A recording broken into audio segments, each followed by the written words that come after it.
L'Assemblée est invitée à se lever pour commencer le culte.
Ry havana malala ao amin'ny tompo ampitomboina aminareo hatrany any ny fahasoavana amampiadanana avy amin'Andriamanitra ray sy Jesosy Kristy tompo.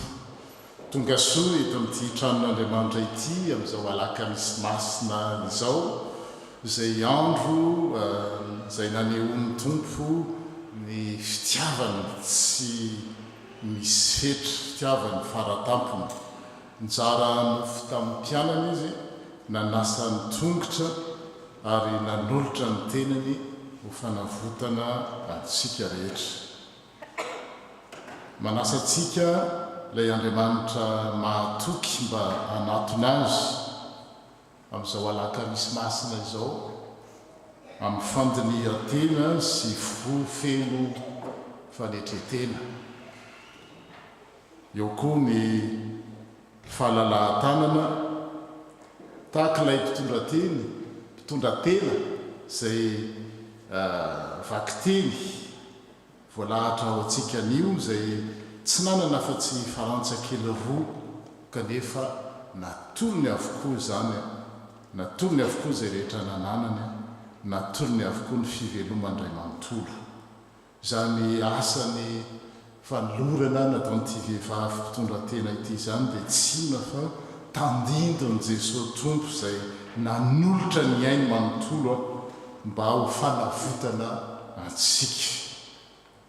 Bien-aimés dans le Seigneur, soyez les bienvenus dans la maison du Seigneur, dans ce temple, en ce jeudi saint, vous tous qui nous suivez sur le biais des réseaux sociaux, ce jour où nous nous souvenons du dernier repas de Jésus avec ses disciples, comme j'ai dit en malagasy, où il a partagé le pain, lavé les pieds et donné l'exemple de ce que c'est vraiment le don de soi.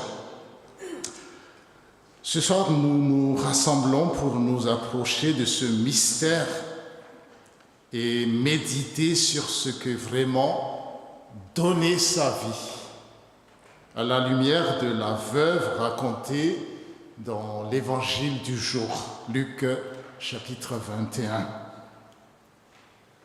Cette veuve a offert tout ce qu'elle avait pour vivre. Un geste simple, mais immense aux yeux de Dieu. Et comme cette veuve, nous venons devant Dieu avec ce que nous sommes, sans masque ni grandeur, avec un cœur disposé à aimer, à se confier, à s'offrir. Entrer dans ce temps des cultes, non pas les mains pleines, mais le cœur ouvert. Car le Seigneur ne regarde pas la mesure de ce que nous apportons, mais la vérité et la foi qui habitent notre offrande.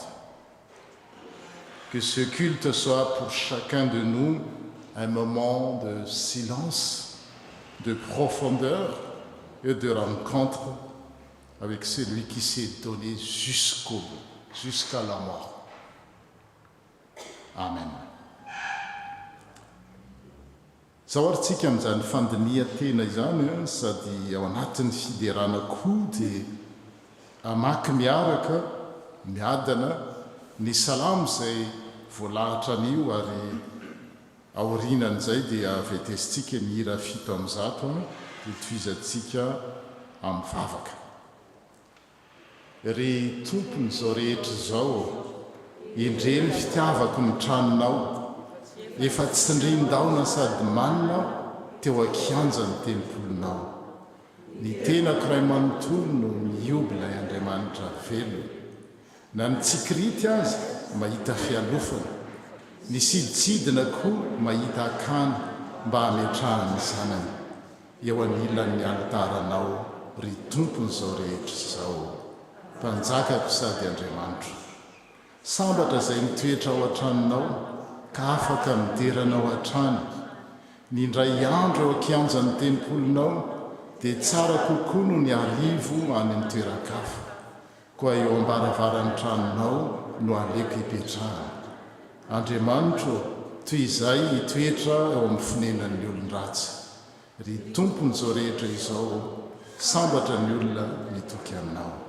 Amen.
hivavaka isika tombo misaotranao tokoa zay ny nanomezanao anay tombonandro ndray tonga eto amin'ity toerana masina ity natokanay hiderananao ary miombona amin'ny mpanao salamo izay hoe tsy tsindrindaona sady manina teo amin'ny tempolonao ary niarivo nindray andro ao akianjan'ny tempolinao tokoa dia tsara lavitra no niarivo any amin'ny toeran-kafa misaotra satria nataonao mba toerana ao anatinay zany ary zany no manosika anay eto amin'ity toerana ity ankalazanao hideranao ary atsiaro ilay fotoana nanorenanao ilay fanasana masina dia tsinona fa ilay mariky ny fanavotana no raisinay indray mandeha monja atao amin'i Kristy Jesosy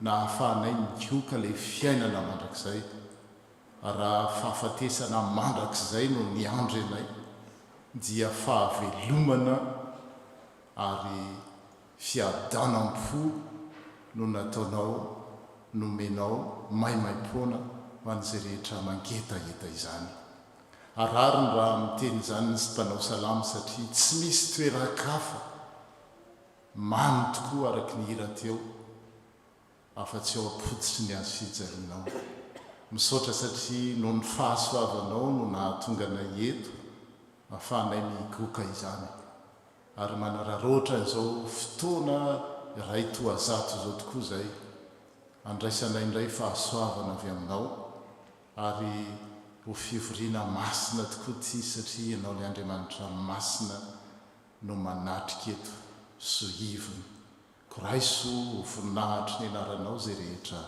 ataonay ry tompo tsara indrindra. Oui Seigneur notre Dieu, nous te louons et nous te rendons grâce, nous te rendons gloire, nous te bénissons pour ton regard plein d'amour et de vérité. Et nous sommes d'accord avec le psalmiste, avec le psaume du jour. Un seul jour dans les cours de ton temple vaut mieux que 1000 jours passés ailleurs. Merci d'avoir mis cette vérité dans nos cœurs. Merci car aujourd'hui tu vas nous apprendre à t'aimer comme cette femme t'a aimé, la veuve qui va être lue dans l'évangile du jour. Elle t'a aimé sans réserve, sans calcul, avec foi et confiance. Et apprends-nous, Seigneur, à donner non seulement de ce que nous avons, mais de ce que nous sommes aussi. Reçois alors notre adoration. Reçois notre louange, notre reconnaissance. Sois glorifié dans nos cœurs simples et règne, Seigneur, sur nos vies comme un Dieu fidèle et juste. Amen. Petraksika.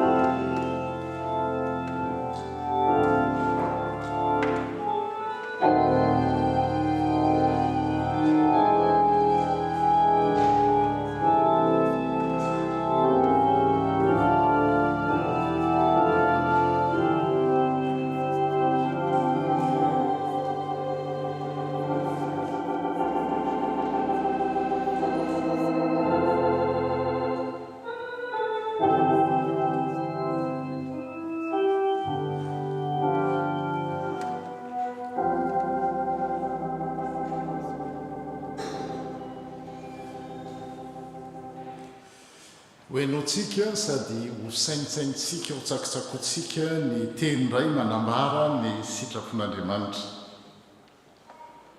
Tiavo ny tompo Andriamanitra ao amin'ny fonao manontolo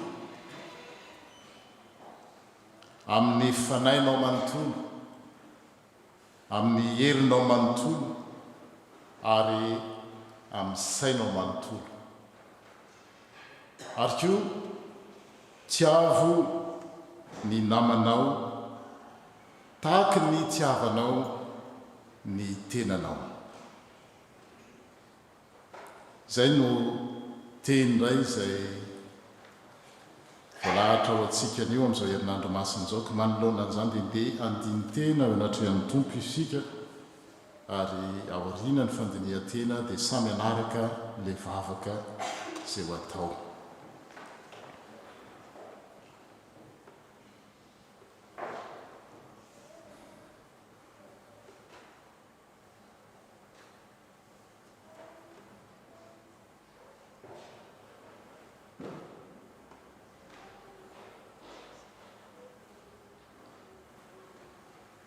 Tompo mahatsiaro tsy tanteraka tokoa zay raha mandre ny teninao izay voavy novakina taminay teo. Tiava ny tompo Andriamanitra ao amin'ny fonao manontolo, amin'ny fonao rehetra, amin'ny fanainao rehetra, amin'ny herinao rehetra ary amin'ny sainao rehetra. Ary koa tiava ny namanao tahaka ny tiavanao ny tenanao. Mahatsiaro tsy tanteraka izay manoloana izany satria mazana dia zavatra hafa nandaninay hery, fananana, fotoana.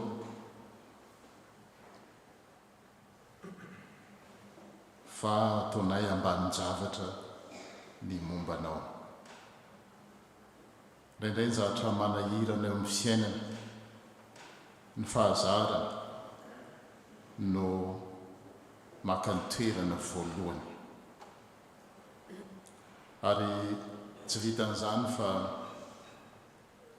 raha mitaona anay tsirairay avy ianao tia ny hafa tahaka ny tiavanay ny tenanay dia tsy miafina aminao fa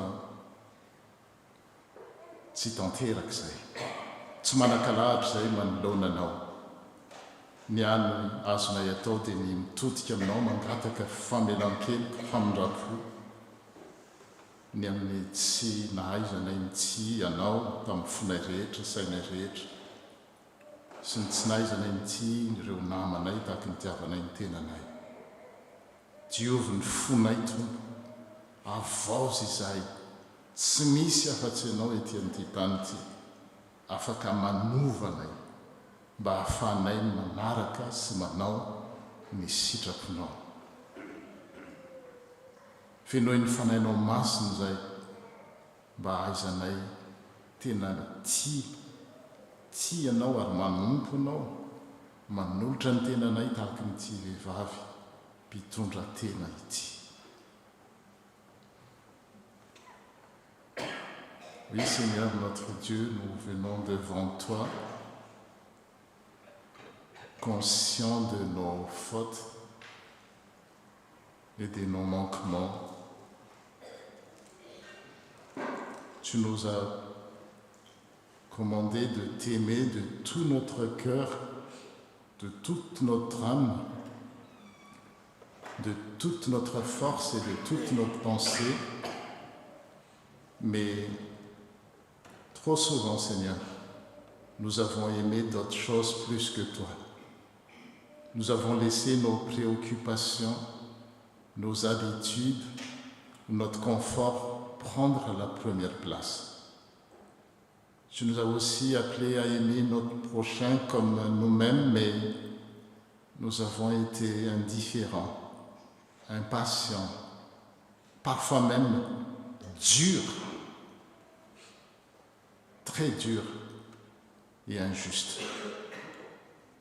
Nous n'avons pas toujours tendu la main à ceux et celles qui en avaient besoin, ni parlé avec bonté ou vérité. Nous voici, Seigneur, pardonne-nous pour notre manque d'amour envers toi et envers les autres. Purifie nos cœurs en ce jeudi saint, renouvelle nos pensées et fortifie notre volonté pour que nous marchions dans tes voies.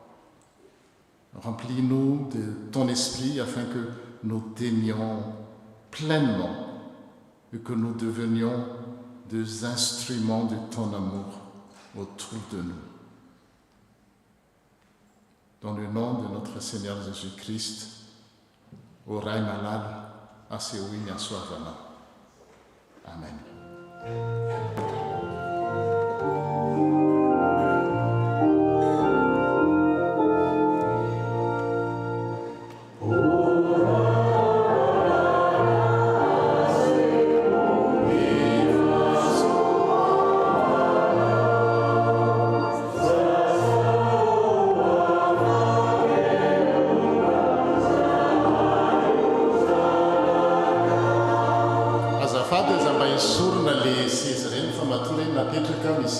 Zafady am'le hira malalaka be ty am'lona zafady.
Raisy am-pitsanganana ny teny famondrampo zay ny tompony manome azy ho an'ireo izay nitodika taminy sy ny bebaka teo anatrehany.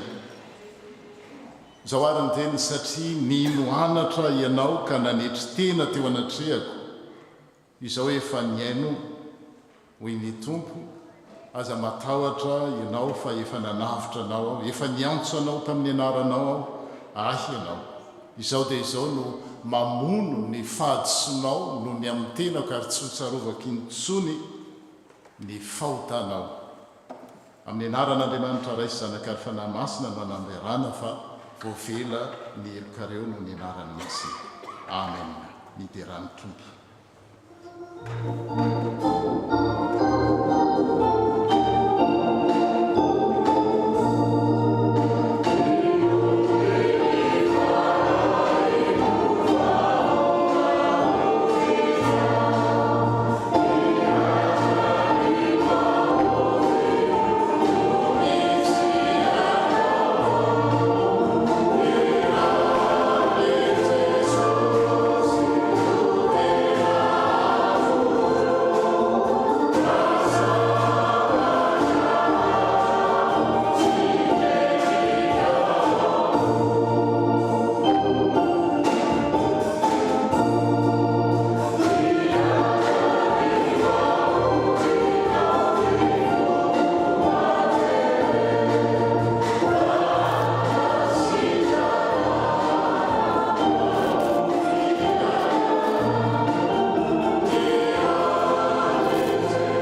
manahitra ho any amin'ny avy indrindra ho an'Andriamanitra.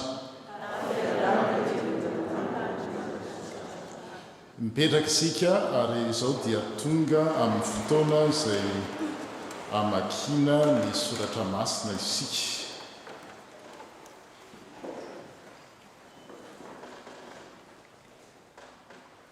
Dia angatahana ho avy ety amin'ny loana ny tompony anjara amin'ny vakiteny.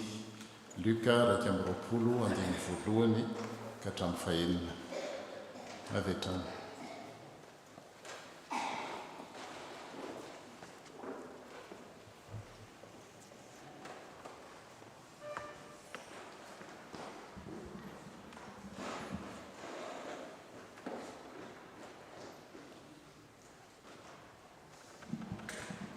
Iara-kivavaka isika to, dia mbola faly misaotra, dia raha mankalaza ary manome voninahitra anao izay Andriamanitra, fa dia mbola mitantanana sy vilinao ka tonga soamantsara indray eto amin'ity tempolinao masina ity. Misaotra Jesosy eo amin'izany fitiavanao anay izany.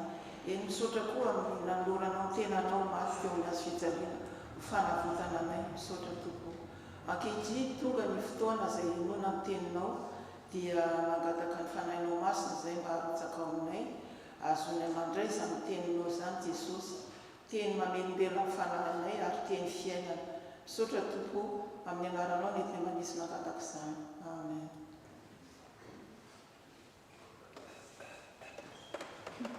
Miaraka mamaky ny teny soratra masina isika. Izany dia hita ao amin'ny Luka 2:20 ka hatramin'ny 4. Luka 2:20 ka hatramin'ny 4. Rehefa hita dia hovakiako amin'ny anaran'ny Tompo. Ary Jesosy nampony masony ka nahita ny mpanan-karena mandatsa-drakitra tao amin'ny fandatsahan-drakitra, ary nahita mpitondra tena malahelo anankiray koa mandatsaka farantsakely roa teo izy. Dia hoy izy, lazaiko aminareo marina tokoa fa io mpitondra tena malahelo io no efa nandatsaka be noho izy rehetra. Fa ireo rehetra ireo dia tamin'ny habeny fanana no nandatsahany tao amin'ny rakitra, fa izy kosa tamin'ny fahantrano no nandatsahana ny fivelomany rehetra izay nananany. Ary nisy nilaza ny tempoly fa voaravaka vato tsara sy fanatitra izy, fa ho Jesosy, ny amin'ny ireo zavatra hitanareo ireo dia ho avy ny andro, ka tsy avela hisy vato hifanongo eto ka tsy horafana. Amen.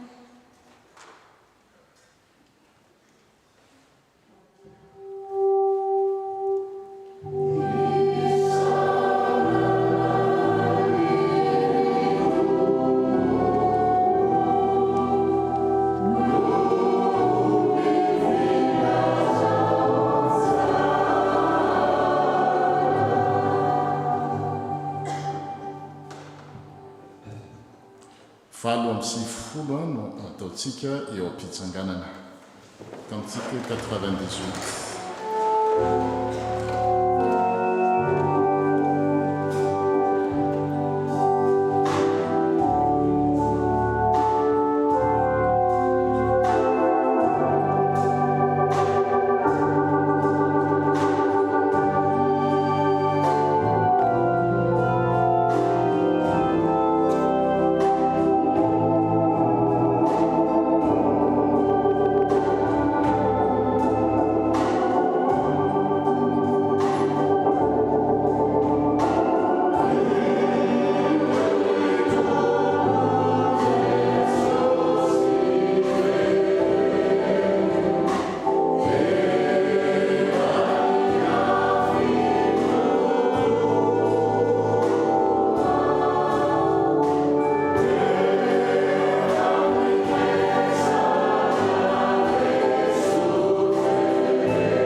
afaka mipetraka isika.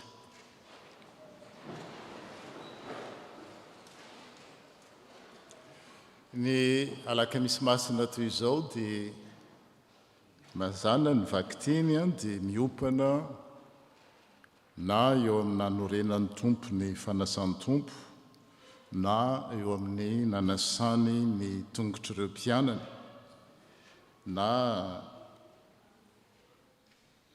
tantara hafa manodidina n'izany fankalazana ny paska izany, paska jiosy indrindra tao amin'ny testamenta taloha.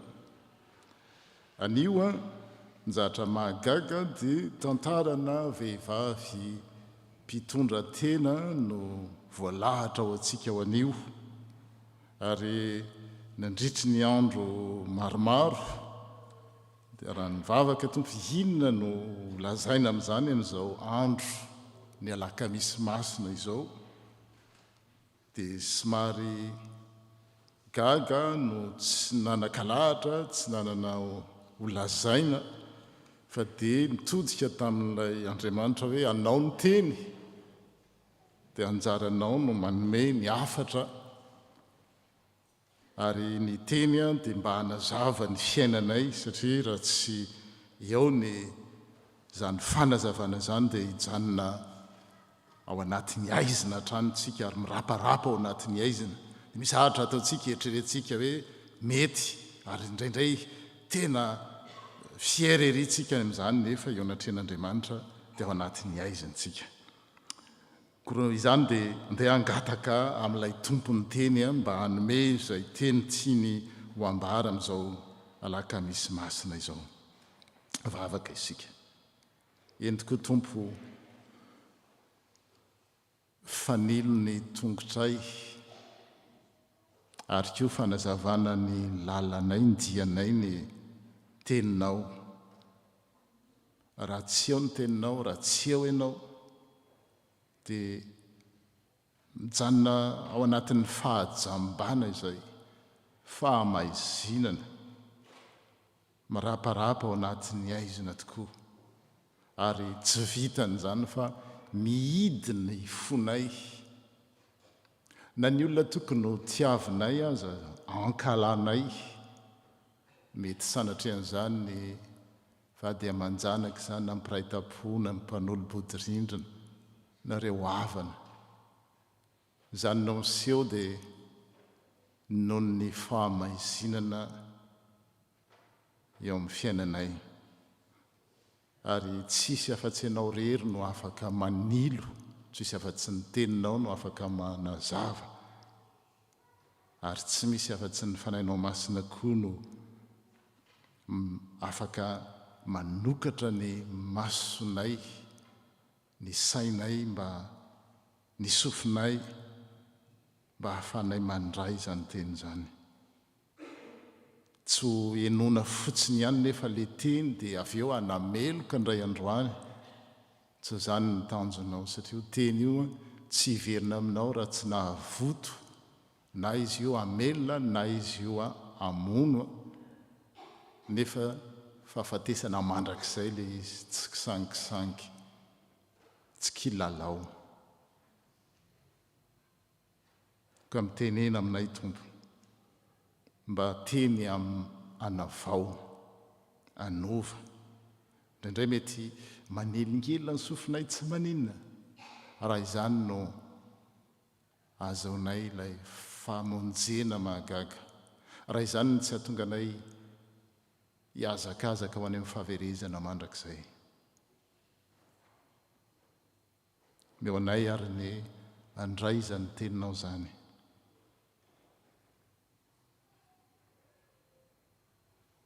Oui, Seigneur, ta parole est une lampe à nos pieds, une lumière sur notre sentier. Et sans toi, Seigneur, sans ta parole, nos yeux restent voilés, nos cœurs restent fermés. Envoie alors ton Esprit Saint, viens illuminer notre intelligence, ouvrir nos oreilles et disposer nos cœurs à recevoir ce que tu veux nous dire en ce jeudi saint.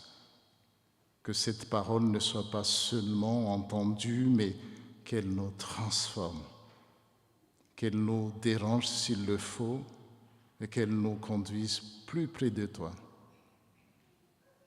qu'elle nous donne la vie nouvelle en Jésus-Christ, la vie éternelle, la vie en abondance. Oui, donne-nous, Seigneur, la grâce de comprendre, de croire et de vivre selon ta vérité, pour que la parole entendue soit un jour pour nous une parole qui va nous juger.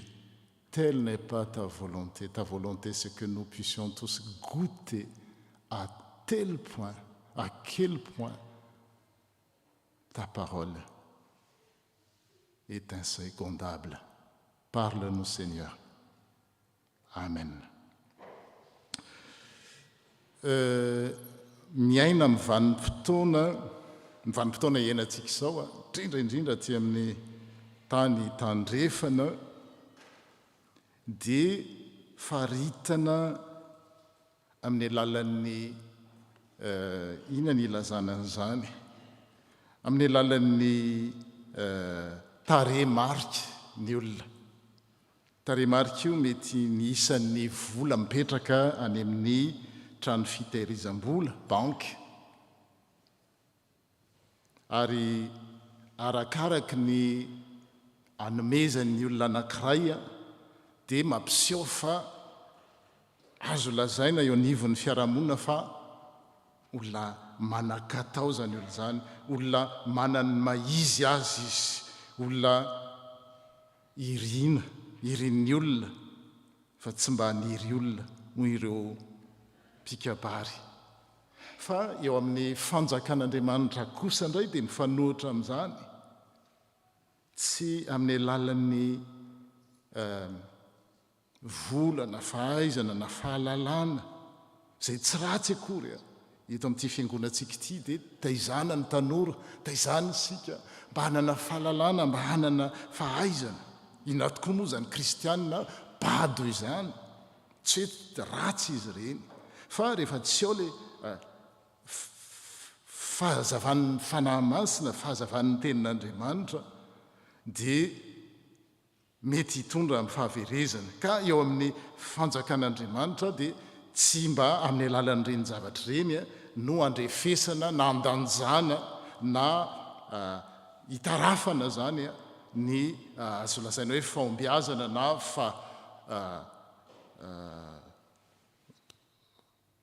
fahombiazana. Tsy reny fa ny fon'ny olona.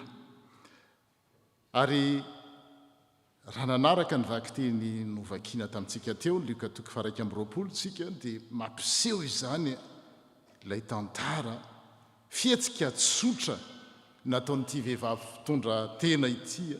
Tsotra dia tsotra, fanomezana tsotra sekely anankiroa, fa misy milaza hevi-dalina, ary nalahatra ny tompo mihitsy ho vakiana sy hotoriana amin'izao herinandro masina izao.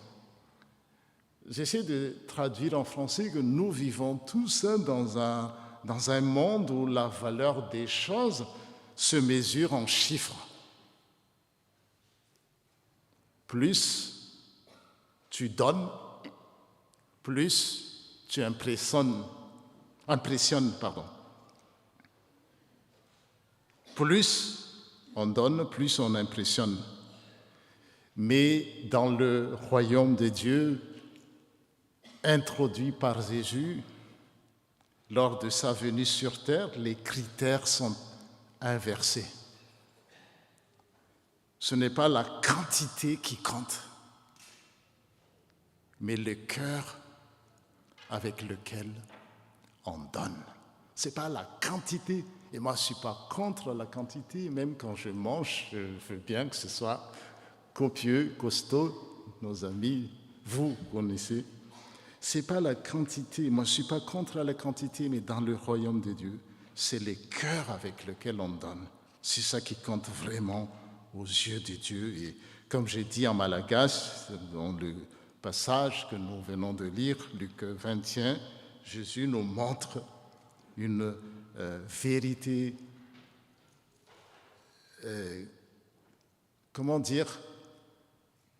puissante à travers un acte simple, mais profond. Le fait de donner de cycles, ou si on peut dire, si on transpose avec l'argent d'aujourd'hui, 2 centimes, mais avec un acte simple, cette veuve nous montre quelque chose de très profond. Premier point, zavatra voalohany zany dia zao hoe tsy mijery ny abetsahany zavatra anankiray. Io zany tsy hoe vola ihany atsika fa tsy hoe fahabetsahana dia vola, tsy fahaizana ihany, tsy fahalalana, fa nalay koa na mety hoe mivavaka azy, mety alaibana antsika mivavaka dia manao ohatra ny fariseo lava be, dia tsy any amin'le halavana izy na ny abetsany na le teny ampiasaina ny tena zava-dehibe fa le ao am-po zany. Dieu ne regarde pas la quantité mais l'intention du cœur. Dia eto amin'ity tantara ity ary no jerentsika tsotra hoe tsara ihany no marina hoe fa ahoana ary Jesosy zany hoe lasa any amin'ny CIA sa ny FSB sa ny KGB no to mitsikilo ny rakitra ataon'ny olona. Tsy izay loatra, tsy any amin'ny service de renseignement izy ny amin'ny asa fitsikilovana, fa tamin'izany fotoana izany anamboarana ny tempoly dia nasiana fanatazan-drakitra zany amin'ny toerana anankiray ary hita le izy. Zay mandrakitra keo zany dia hita. Tsy ohatran'le fanatitra natao tetỳ amin'ny alitara tamin'izany le izy. Ary io dia entina hanatsarana sy hanamboarana ny tempoly. Dia mandalo eo daholo ny manan-katao, ny mpanan-karena zany, dia manome izy. Dia ny zavatra mahagaga tsy karitry Jesosy, fa indro nisy vehivavy anankiray mpitondra tena. Ny mpitondra tena efa rentsika tamin'ny taloha dia veuve ny dikany zany, dia tsy mba manana an'ireny le hoe assurance veuvage ohatran'ny amin'izao fotoana izao. Fa raha vao hoe mpitondra tena ianao dikan'izay farahidiny ianao zany amin'ny fiarahamonina, tena hoe faran'izay mahantra ianao zany. Dia izy nefa tsy hoe mahantra, tsy manan-katao, dia tsy nanome, fa nanome izy. Ary nanome arak'ilay vaky teny teo dia izao farantsa kely anankiroa, 2 centimes raha izay ny ilazana azy, centime d'euro na centime de franc malagasy. Dia ny zavatra nahagaga dia Jesosy no niantso ny mpianany hoe hitanareo ireo nanome rehetrarehetra ireo. Dalo teo zany ny manan-katao rehetrarehetra, dia tsy hoe manome betsaka ny ratsy izay efa voalazantsika teo, fa ity vehivavy ity nahakasika ny fony Jesosy mihitsy ary nahakasika ny masony. Be dia be ny olona, ary izay foana ao amin'ny soratra masina, misy fokon'olona, misy olona vahoaka maro dia mazana indraindray vehivavy anankiray no mahakasika azy. Mampatahotra ihany zany raha ohatra ke amin'ny vanim-potoana hoe tsika ato am-piangonana dia olona anankiray no tena hoe niaona taminy, enganemba-tsoa zany. Dia eto manoloanan'ireo olona mifaneposebo ny tempoly io dia zavatra goavana be, efa nazavana hatramin'ny vakimaly, somaly, ny toeran'izany tempoly zany teo amin'ny tantarany jiosy. Fa Jesosy tena nintefa tany amin'ity vehivavy ity ny masony. Fa nahoana? Satria izy Jesosy zanak'Andriamanitra dia tsy mba mijery ny ivelany fa mijery ny ao am-pon'ny olona. Araka ny voalaza any amin'ny Samuela voalohany 2:10 any, tsy mba mijery ny zavatra ivelany Andriamanitra fa mijery ny fo. Ary zay le loha-hevitra hitantsika eo hoe mijery ny zanany amin'ny masom-pitiavana sy fahasoavana Andriamanitra. Regard bienveillant de Dieu posé sur ses enfants. Dia hitantsika eto tokoa ny zany teny zany hoe hitan'Andriamanitra kay le atao ao miafina io na dia kely azy ninninona le atao zany tsy ny abetsany na ny alehibeazany no tena zavatra mahakasika an'Andriamanitra fa le fon'ny olona anankiray manao azy. Ary eto amin'ity vehivavy mpitondra teny ity dia hita hoe tena nanome mihoatra lavitra no ny afy izy raha ny fijerin' Jesosy, satria nahoana reo rehetra zay nanome dia ny ambom-bava no nomeny. Fa ny azy dia voalaza n'ilay soratra masina teny ny fivelomany ray manontolo no natotony tao. Zany hoe rehefa nalefany tao zany le izy dia tsy manana tsony izy rehefa avy eo, tsy hoe ambiny zany hoe efa nisy toriteny zany ihany tany aloha tany hoe atao dalidaolo ny zavatra rehetrarehetra dia le farany a nomena an'Andriamanitra ty vehivavy mpitondra teny ity dia izao nomeny avokoa. Dia fa io zany dia hoe tsisy tsony. Inona ny tiany zany teny zany no lazaina amin'izao alakamisy masina izao dia tsy inona fa ny fatokiny tanteraka amin'Andriamanitra fa tsy nitoky tamin'le vola izy hoe rehefa tsy eto tsony ty vola ity dia tsy hinana, tsy velona, tsy anariky ninina atao a. Ny atehitra tamin'Andriamanitra izy fa tsy ny atehitra tamin'ny zavatra ananany. Ary inony zany eo vao rehefa mandingitsika dia manambara n'le fanomezana maimaim-poana nataon'i Jesosy teo amin'ny azo fijaliana. Tena hoe natolo ny tena ny ray manontolo ahatonga antsika ho voavonjy. Eo zany le fifandraisany, satria teny aloha renetrehitra hoe inona ny ifandraisany zao, to tsisy fanapahana mofo, to tsisy divay, tsisy fanasana tongotra, fa ny hevi-daliny dia izao manambara le fanomezana lehibe zay nataon'Andriamanitra ho an'ny olona rehetra. Tsy nisy sedim-barotra fa natolo ny tenany mba hahatonga antsika ho voavonjy.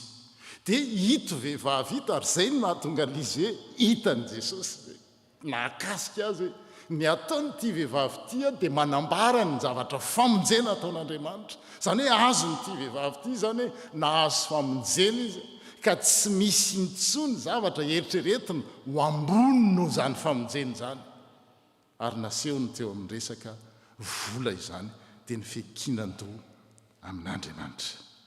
Zay no izy zany dia anjarantsika hoe no mijery an'izany hoe Andriamanitra kay mijery ny ataontsika na kely io na lehibe, ary hitany ary mahakasika ny foly ny zavatra ataontsika eo anatrehan'Andriamanitra. Que ce soit dans nos prières, nos offrandes, nos services, notre temps, que sais-je encore, Dieu cherche la sincérité et non pas la grandeur. Si je m'adresse à nos jeunes, tu n'as peut-être pas beaucoup, chers jeunes, mais bon, peut-être je me trompe, ça va. Peut-être il y en a qui en ont vraiment beaucoup, mais si tu donnes avec amour, Dieu le voit comme un grand don, à l'image de ce que Jésus-Christ a fait à la croix, que nous célébrons aujourd'hui lors du Jeudi Saint. Que cette femme, cette veuve, va devenir un modèle de foi, de confiance et de don véritable. Oui, tu peux faire des choses impressionnantes.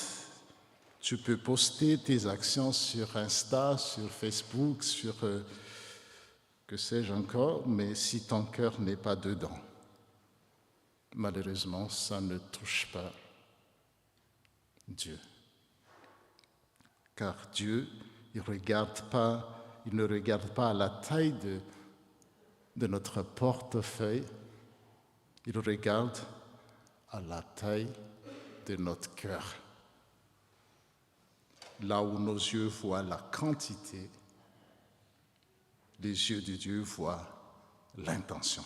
zay ny tsipika voalohany zany Andriamanitra mijery ny fon'ny olona. Dieu ne cherche pas des mains pleines mais des cœurs ouverts. Zay no tsipika voalohany zany ho raisitsika amin'izao alaka misy masina izao. Ary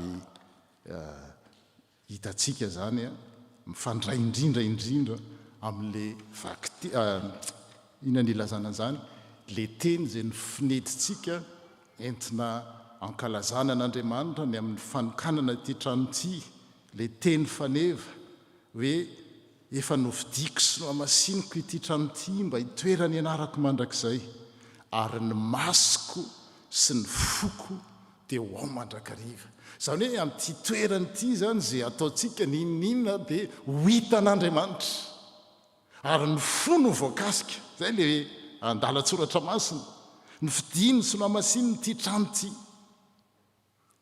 Indraindray tsika miteny tsy hoe manamaivana n'le fankalazana amin'ny 27 ny volana Jona.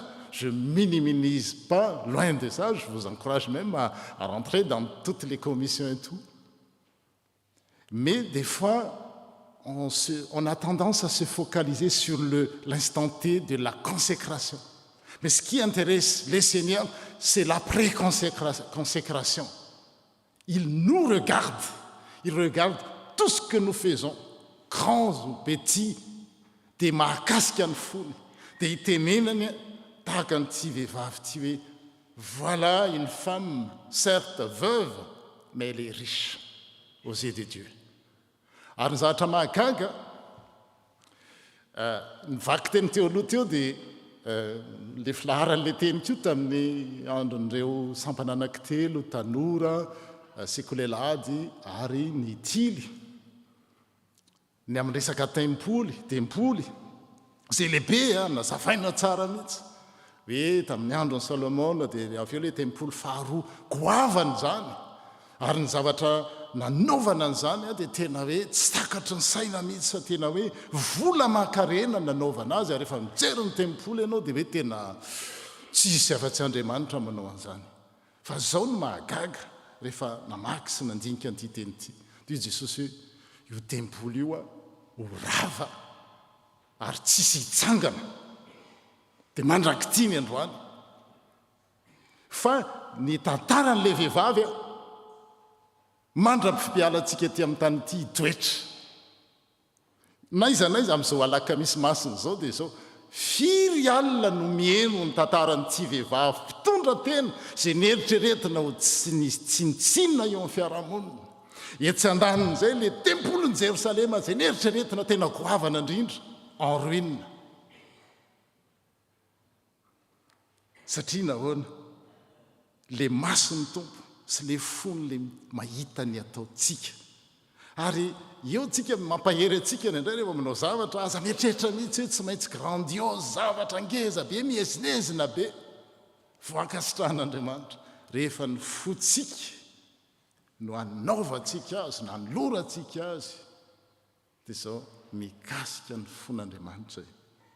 Zay le teny efa mampiditra sady amin'izany le hoe efa nividiko sy nohamasiniko ity trano ity mba hitoerany ianarako mandrakizay, ary ny masoko sy ny foko dia hitoetra ao ho ao mandrakariva.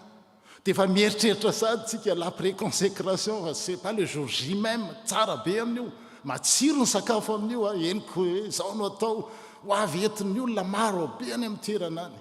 Fa raha izay fotsiny tsika mahatiatoko, fa le hoe le après, c'est une consécration à vivre tous les jours. Ahoana ny iainako an'izany hoe ay ny mason'ny tompo ity ka mahita ny ataoko na kely na lehibe,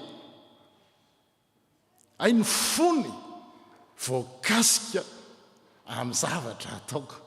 Mamy ane zany re olona amin'ny fiainana ianao tsy maintsy miimpressionné, tsy maintsy mila manao an'izao, mila miakanjo an'izao, mila makalinina ohatr'izao, maka forme amin'izao, mahay miteny an'izao, zay ianao vao afaka mipostuler quoi que ce soit.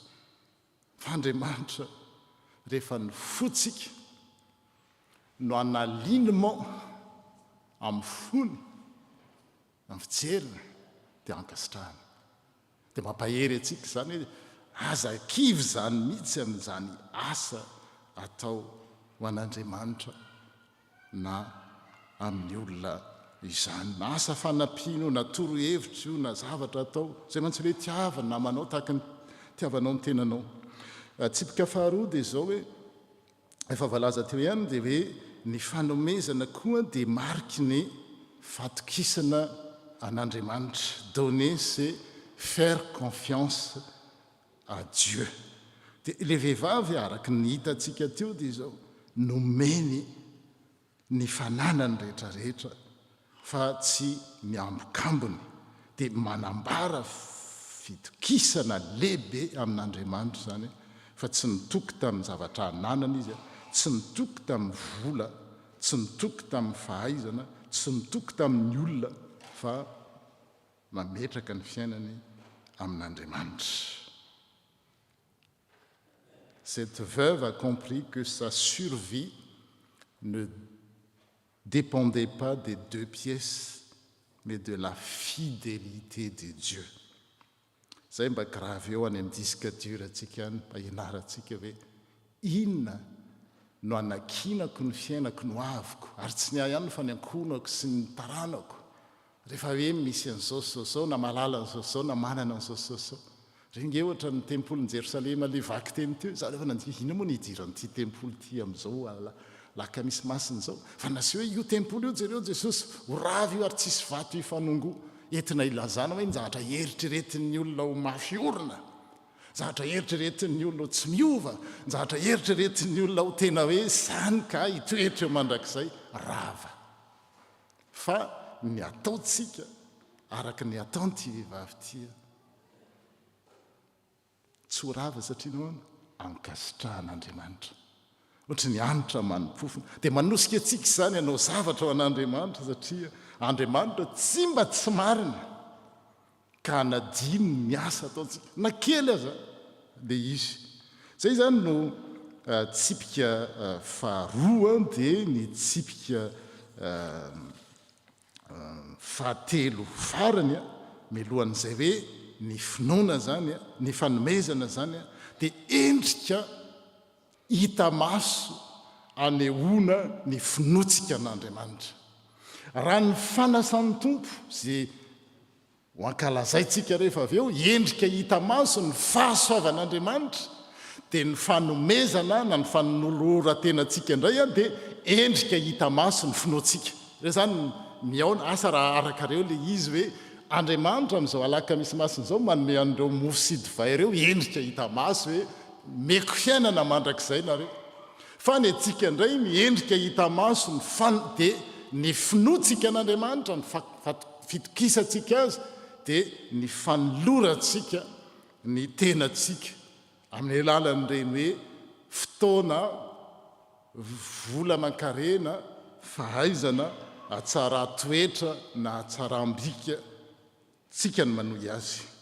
La foi ne se voit pas seulement dans nos prières, mais dans notre manière de vivre et de donner, le don de soi. Indraindray Andriamanitra dia mitaona antsika hanome na dia tsy manana aza, na dia kely aza. Ohatran'ity vehivavy ity iny dia nomeny, dia mbola endriky Jesosy ihany zany vakiana tamin'ny ty herinandro masiny ity le teny amin'ny Filipianina toko faharoa hoe Jesosy na dia nanana ny endrik'Andriamanitra ary dia nofoanany ny tenany. Il s'est dépouillé lui-même pour qu'il puisse se donner. Tsisy manao an'izany hevitr'Andriamanitra zany. Tsika olombelona dia zao manome tsika rehefa manana, fa Jesosy le lazaina tondroiny zao fanasany mosy zao dia zao nofoanany ny tenany.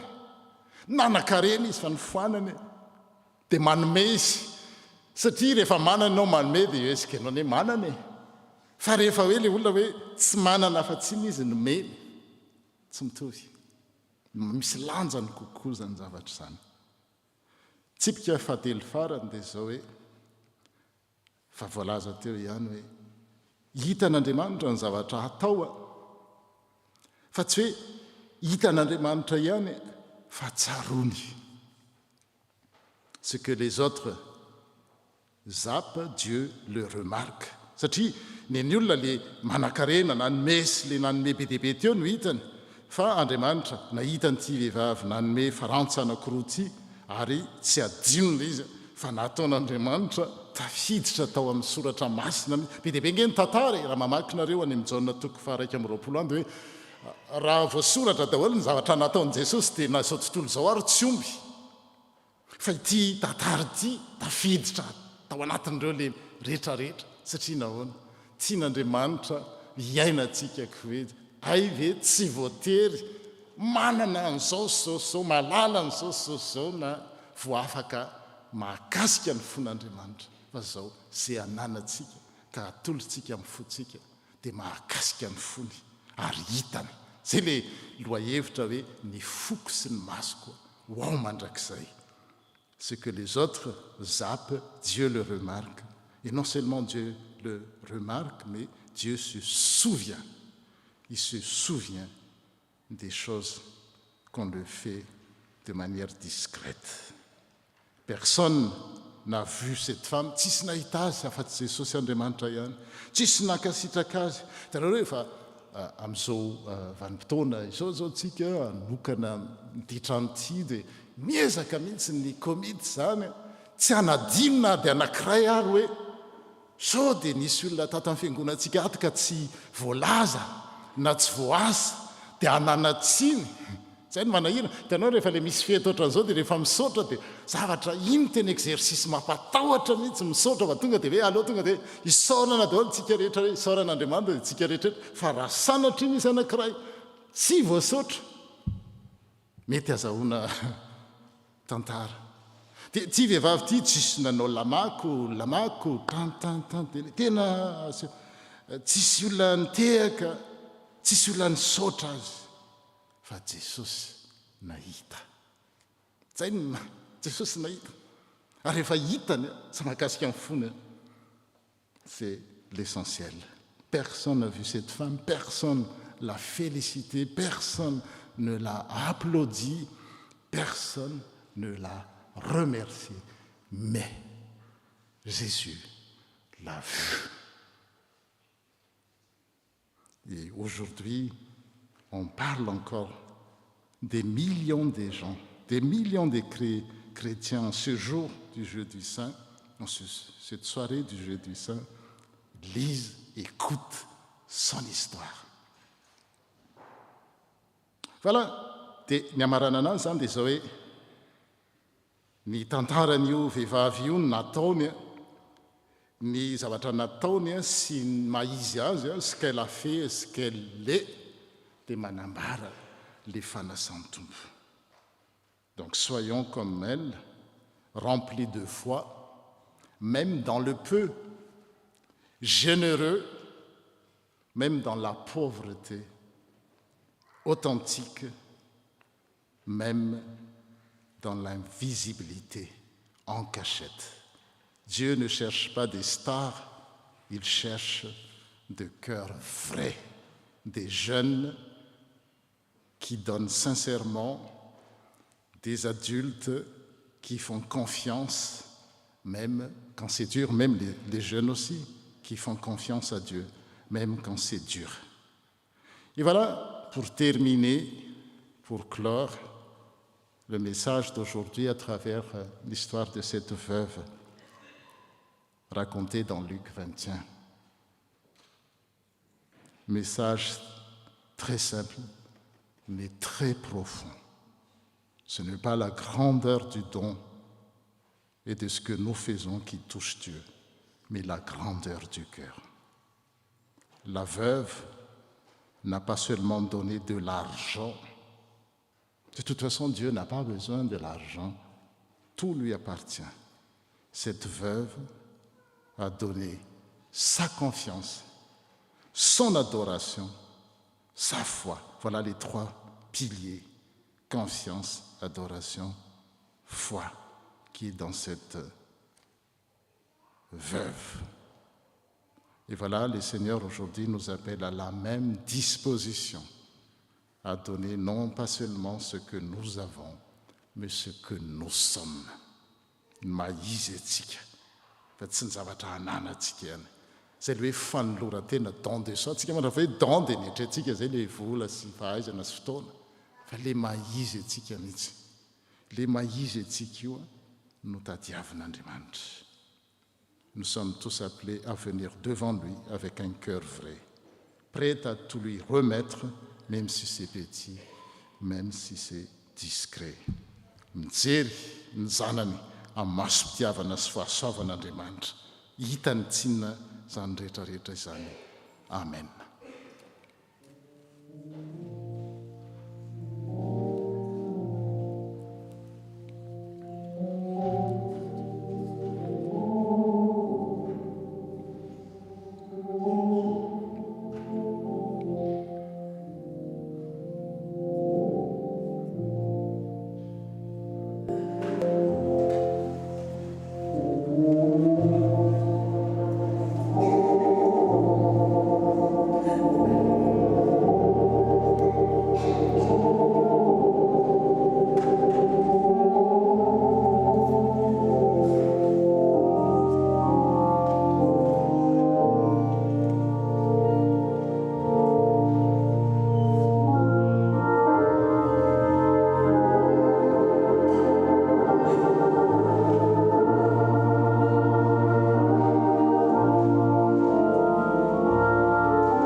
zay hira ny tokopihira zay koa no mitondratsika ho amin'ny fanasan'ny tompo a koa ndeha ho ataontsika eo am-pitsanganana ny hira 7:7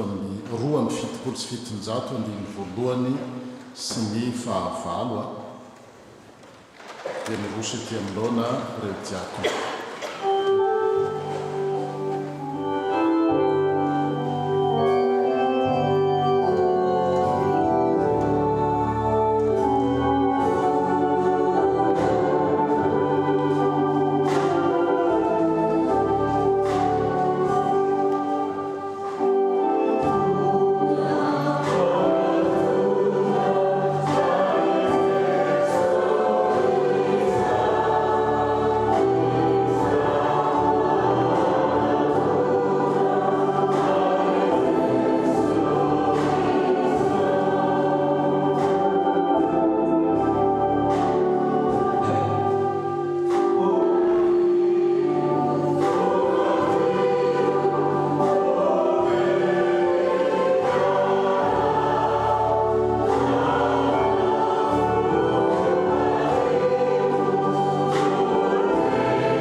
Fanasan'ny tompo zay manambara ny fomba hita maso arak'izay fanolazaina teo ilay fahasoavany a tsy tapesipesena ny amin'ny nahafatesany sy nitsanganany tamin'ny maty ny amin'ny nahafatesany zay ankalazantsika amin'izao alaka misy masina izao. Ny mpandray fanasan'ny tompo rehetra no asaina amin'izany ary fifaliana no ahafahantsika miray latabatra sy mamaly zany fanasana masina izany. Koa ho aminareo aniny fiadanan'ny tompo ka isika izara fiadanana ho amin'ny akavia sy ny akavanantsika.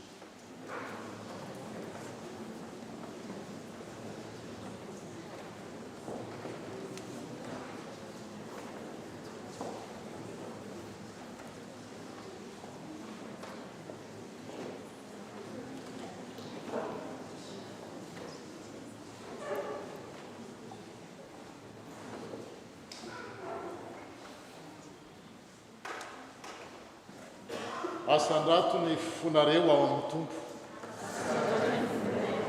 Aoka hoderaintsika ny tompo Andriamanitra. Eny miteranao zay Andriamanitro iarahantsika mamaky ny tsanta fa 1:10. Miteranao zay ry Andriamanitro manaiky anao ny tompo zay. Ny tany rehetra dia mitsokanao ray ny mandrakizay. Miteranao ny anjely rehetra. Miteranao lalandava ny kerobina sy ny serafima. Manao hoe masina, masina, Andriamanitra tompony maro. Manerana ny lanitra sy ny tany ny fiampianany voninahitra ao.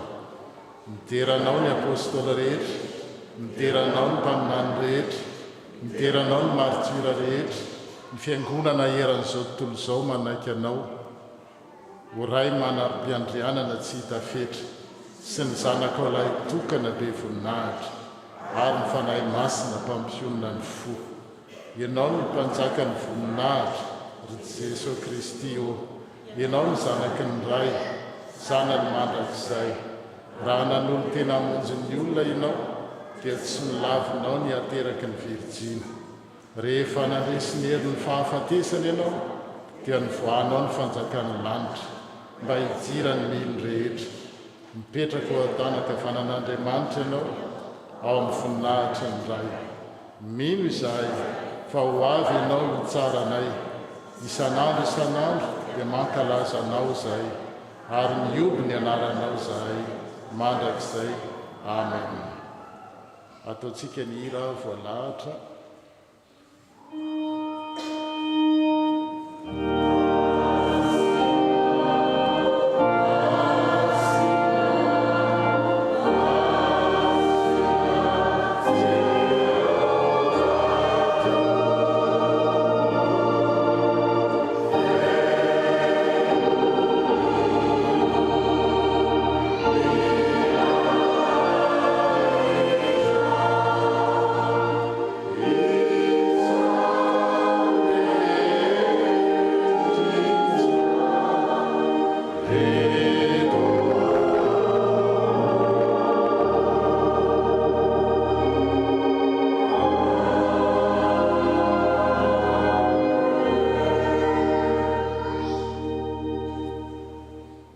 tsarovantsika ny teny izay nentin'ny tompo nanorona izao fanasana masina izao. Jesosy Kristy tompontsika tamin'ny alina izay namadiana azy dia nandray ny mofo ary rehefa nisaotra izy dia nivakiny ka hoy izy tamin'ireo mpianany, raiso hano ity ny tenako izay omena ho anareo, izao no ataovy ho fahatsiarovana ahy. Ary toy izany koa ny kapoaka rehefa nihinana dia hoy izy, misotro anareo rehetra fa ity no rako dia ny amin'ny fanekena vaovao izay halatsaka ho an'ny rehetra ho famelan-keloko. Ka na oviana no misotro ianareo dia izao no ataovy ho fahatsiarovana. Ry rainay any an-danitra indreto izay manao eto anatrehanao ny fahatsiarovana no nahatongavany zanaka olona, ny fijaliany sy ny fahafatesany, ny fitsanganany avy tamin'ny toerany maty, ary ny fiakarany tamboninahitra sy ny fifonany mandrakizay. Ary miandry sy mitalao ny fiverenany zahay, ta io tanteraka izao sakramenta masina izao, ary mba ekeo endrika ilay fanatitra tokana sy tanteraka, naterina indray mandeha monja, teo amin'ny azo fijaliana ho anay tamin'ny alalan'i Jesosy Kristy mpamonjy anay. Amen. Ataontsika ny hira o ry zanak'ondry mba hiantrao zahay ry Jesosy.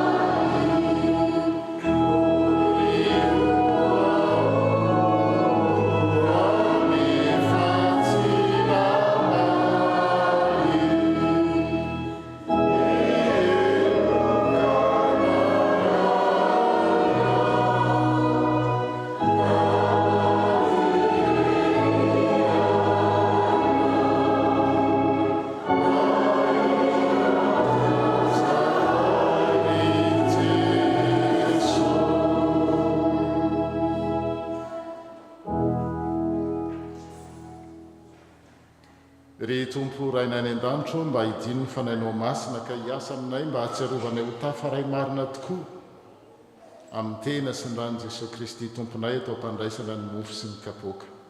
Hitalao aminao zahay ry Andriamanitra tsy toa enganesa amin'ny fenonao ny fanahy masina ka ho enika ny fahasoavana sy ny fitahinao amin'ny Jesosy Kristy mpamonjy anay.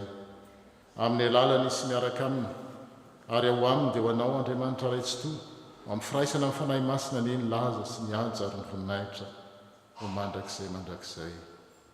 Amen.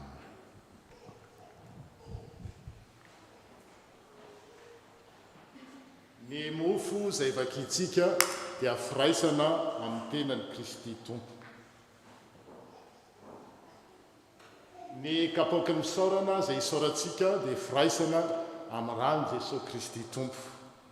Hoy Jesosy, andeha fa efa voavoatra ny zavatra rehetra, eo ampijoroana reo izay mpandray fanasan'ny tompo, ary ny tsy mbola mpandray fanasan'ny tompo kosa dia afaka mipetraka no izaran'ilay diakona ny tena sy ny rany Kristy Tompo.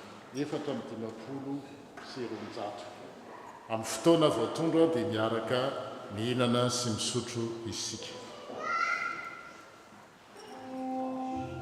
Amen.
saminahazo avokoa hoe sika mianakavy raha izany dia hiara hitsangana ry sika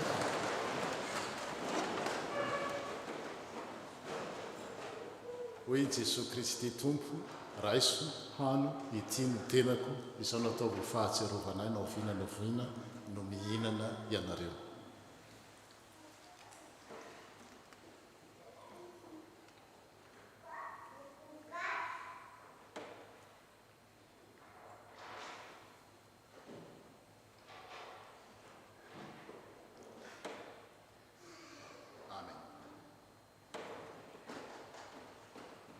Hoe Jesosy Kristy tompo ity no rako sotroinareo rehetra ity fa ity no mariky ny fanavotana izay nalatsaka ny ray mandeha monja teo amin'ny azo fijaliana ho famelan-keloka na oviana no misotro ianareo dia ataovy izao ho fahatserovana.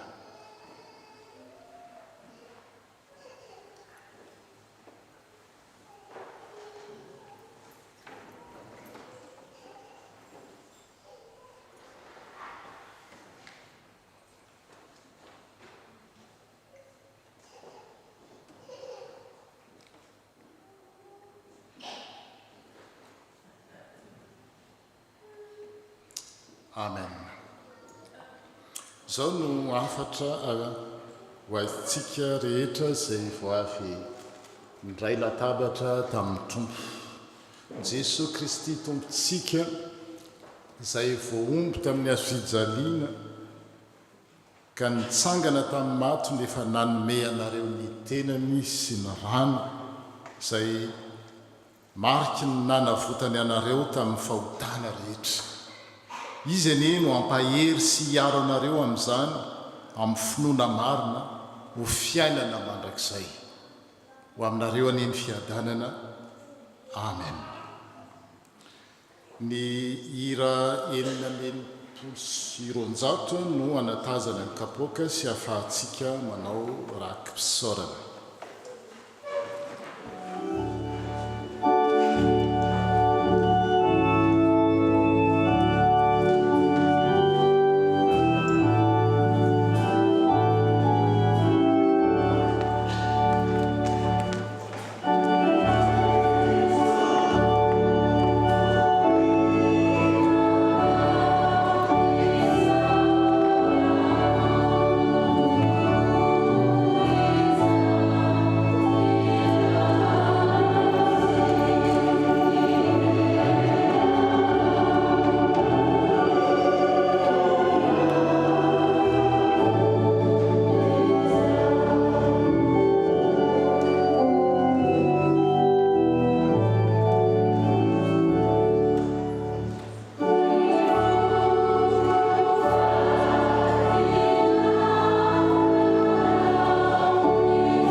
Izay anambarana ny rarahan'Andriamanitra eo amin'ny fiangonana.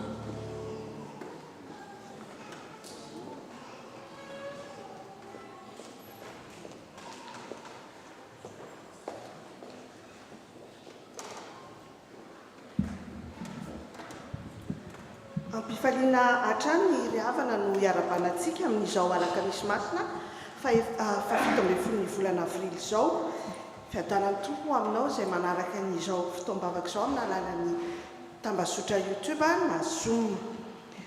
Misaotra ny pasteur Janondry Nandrasantsika nitondra ny ten'Andriamanitra ary nitondra nitarika ny fotoam-bavaka koa. Toy izao ary ny diarintsika. Rapitso amin'ny fitora sasany ny concert choral ny Zoma Masina.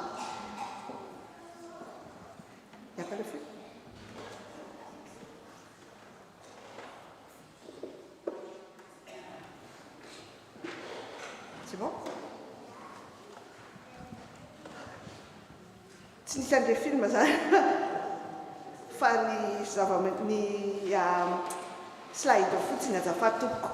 Amin'ny alahady zao kosa amin'ny faharoapolon'ny volana aty zany amin'ny alahady dia ny fitaovam-bahantsika dia manomboka amin'ny folora tsy diso amin'ny folora averiko indray satria fotoan-dehibe io dia amin'ny folora. Aokantsika tsy ho tara amin'ny folora fa tsy amin'ny folora sasany akory. Ao aorianan'izay dia misy fiaraha-misakafo ho an'ireo izay rery na tsy misy fianakaviana na hiaraka hifaly kosa miaraka amin'ny tompon'andraikitra zany dia i tonton Alain da tsy hianatra dia Tati Zo no mikarakara izany afaka manantona an'izy ireo tsika momba n'izany fiarahana misakafo zany. Aza misalasala, aza mijanona rery any an-trano raha ohatra ka mpianatra na rery ianao, aza misalasala fa mandray anao ny fiangonana ato amin'io andro-paka io, fetintsika mianakavy io. Amin'ny faraka amby roapolon'ny volana amin'ny alatsinainy kosa dia misy ny excursion antsika izay hotanterahana ny Val de l'Arc ka manomboka amin'ny raika amby folora. Amin'ny raika amby folora zany ny Val de l'Arc. Ny amin'ny folon'ny volana may kosa dia mbola patsehivina kely, tsy patsehivina kely fa patsehivintsika fa mbola misy tokoa ny be satria fiaraha-mihetsiky ny sampana 7 amin'io andro io ka dia manasa antsika ry havana andray anjara amin'izany. Ny amin'ny tompon'andraikitra tsirairay avy ny sampana misy ny be amin'izany ny participation au frais ho an'ny ODP dia 30 € ary ny ankizy raha tsy diso 15 € sa 25 € azafady diso. Zay ary ny momba ny diarintsika azo ambara ary hitondra aokontsika hitondra mambavaka izany fotoana rehetra izany. Belle soirée à vous ho an'Andriamanitra rery ny voninahitra.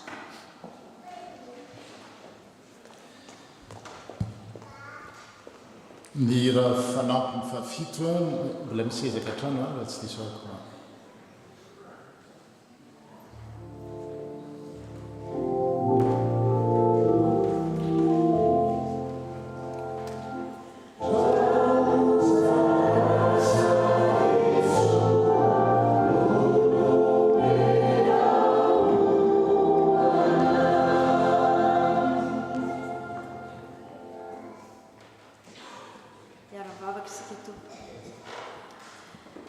Misaotranao zay ry Andriamanitra ray tsara indrindro raha mbola nomenao izao fotoana izao, manokana izao fotoana izao indray vavaka ho an'ity trandro nomenao anay ity.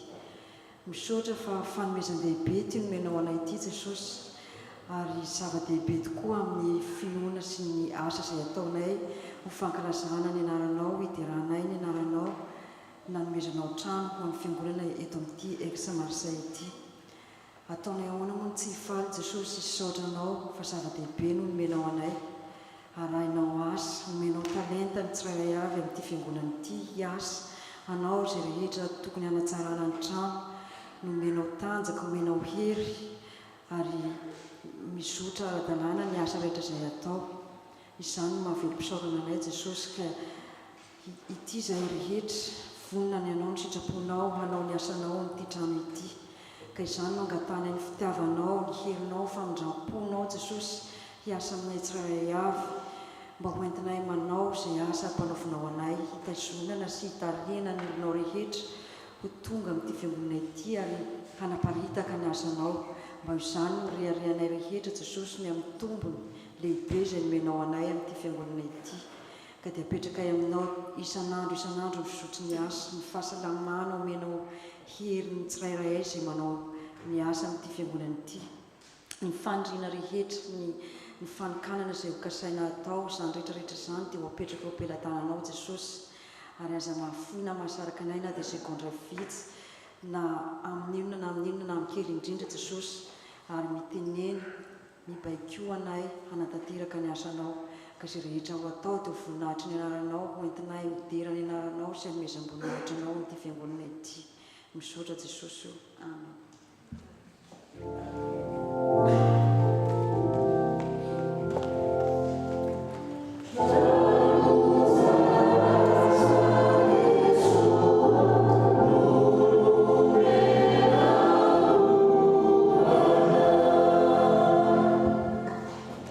Firana fanampy fafito no entitsika manolotra no rakim-pisaorana araka ny valaza dia misy afaka manao carte bancaire ery ariana misy ny reo urne dia misy koa ny virement izay azo atao amin'ny alalan'ny telefona.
mivavaka fisorana sy fangatana sika dia toizan'ny afatra sy tsodrano izany.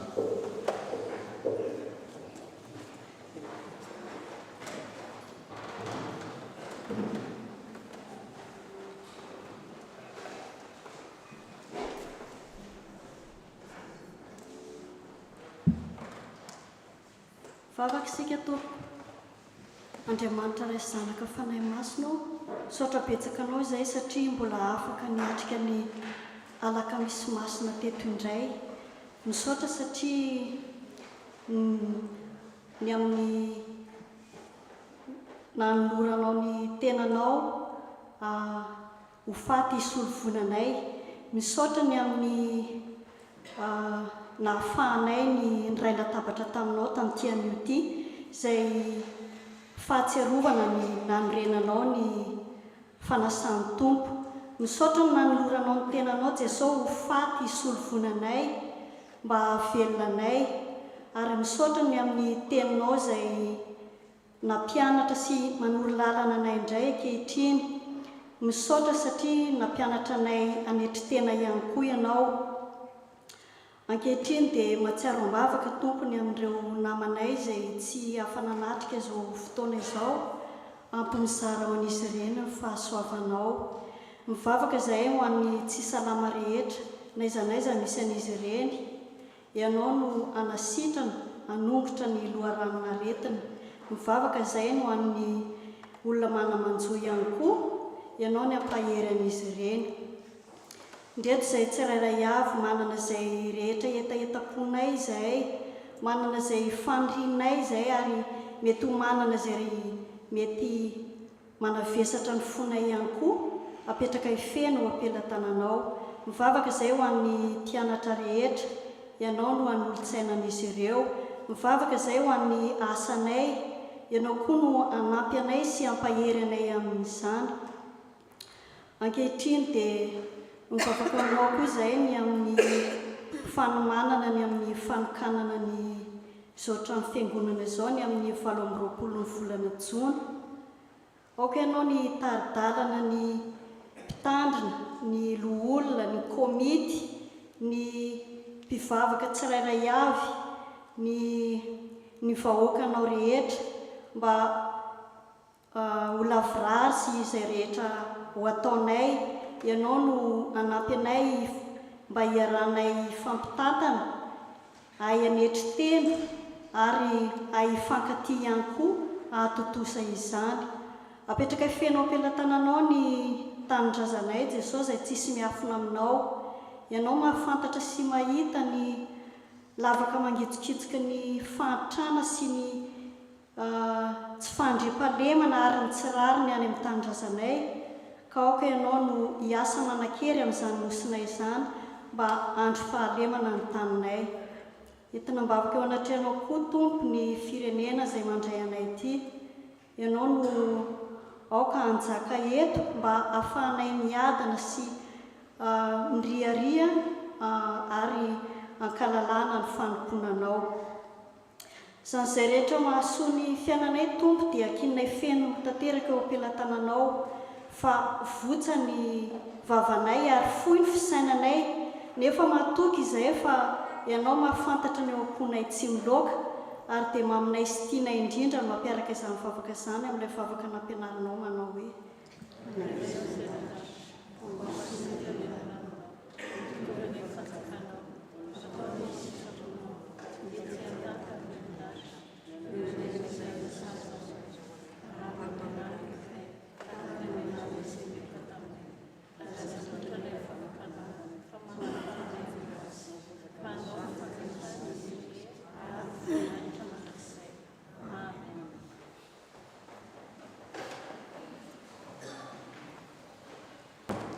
ny andiny voalohany amin'ny 520 no ataontsika eo mpitsanganana melohan'ny afatra sy ny tsodrano.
sasany miaraka amin'ny atoko-pira ary ko fotoana natokany emara manontolo hitrotronam-bavaka ny firenentsika fa mandra-piandro zany dia hitahatsikany ny tompo mba hananantsika fofeny fitiavana sy fahatokiana tahaka ilay mpitondra tena voalaza atao amin'ny filazantsara teo na kely na be omentsika sy ataontsika ho an'Andriamanitra dia ho raisin'Andriamanitra kafaliana izany satria avy amin'ny fo ary mariky ny fanoloran-tenantsika ka anome atsika fifaliana fiadanam-po ny zavatra rehetra izay ataontsika ho an'Andriamanitra. Que le Seigneur vous bénisse et vous donne un cœur semblable à celui de la veuve, un cœur humble, un cœur généreux et un cœur confiant, qui donne non pas de son superflu, mais de sa vie. Que tout ce que vous faites pour lui, petit ou grand, soit précieux aux yeux de Dieu, car notre Dieu regarde au cœur plus qu'à la quantité, et que vous trouviez la joie, la paix et l'assurance que le Seigneur pourvoit à tous vos besoins. Allez dans la paix de Dieu et demeurez dans sa grâce. Amen. Niandiny faefatra.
Amen. Mandiana fiadanana ka manompo ny tompo. Belle soirée à toutes et à tous.